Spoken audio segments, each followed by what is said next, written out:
Hi, it's Paul Cook from CBM Services, and I got a pro tip for you when it comes to organizing your keys when we make suite entries.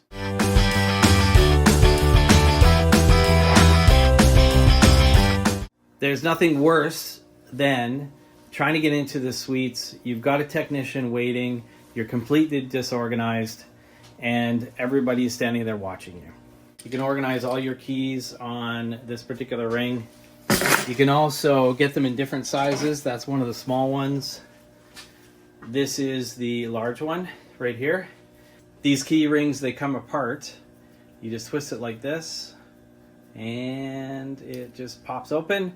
You slide all your keys on one at a time and then lock it back up. And then you've got them ready to go for when you do suite entries.